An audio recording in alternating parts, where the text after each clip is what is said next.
তো এখন এই যে আপনি বলছেন যে ঘাস খেয়ে হলেও অস্ত্র বানাবেন, এই ডায়ালগটা কিন্তু ভুট্টো দিয়েছিলেন, জুলফিকার আলী ভুট্টো পাকিস্তানের ভুট্টো যখন দেখলেন 71 সালে যখন যুদ্ধ হলো, একটা পর্যায়ে ভারত যখন যুদ্ধে ঢুকলো, তখন কিন্তু তারা জাতিসংঘে গেলেন জরুরি ভিত্তিতে যুদ্ধবিরতি, যাই দেখলেন যে জাতিসংঘের যুদ্ধে মানে জাতিসংঘের নিরাপত্তা পরিষদে তালা দেওয়া, কার কাছে যে প্রস্তাব দিবেন, তখন বুঝতে পারছেন যে পশ্চিমারা কতখানি বেইমানি করতে পারে।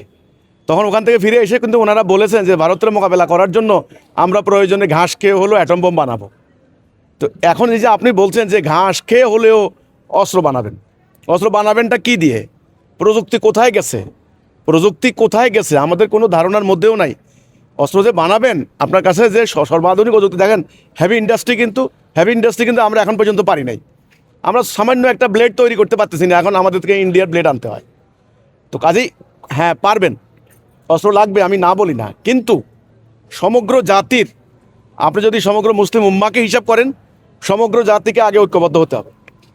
ঐক্যবদ্ধ হয়ে সম্পদ, অ্যাসেট, তার মাটির নিচে মাটির উপরে যা আছে, জ্ঞানও কিন্তু একটা সম্পদ, অ্যাসেট।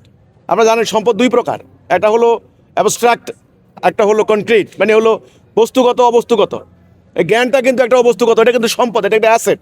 এর সমগ্র কিছু একত্র করতে হবে। এখন আমরা মুসলমানরা টাকা পাচার করে দিব আপনার হলো সুইস ব্যাংকে, আমরা এখানে ঘুষ খাবো, দুর্নীতি করব।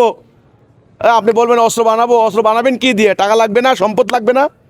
এই জন্যে ভাই এসব কথা না, আগে যদি পারেন জাতিটাকে ঐক্যবদ্ধ করেন। এই ঐক্যবদ্ধ করার কথাই আমি বলে যাচ্ছি। যেভাবে ফেরকা মাযহাব তরিকা ছোট ছোট ব্যাপার নিয়ে, মাসলা মাসাইল নিয়ে মানে ঐক্য নষ্ট হয়েছে, এটা আগে ঠিক করতে হবে, তবে আপনি যে কোনো কিছু করতে পারবেন।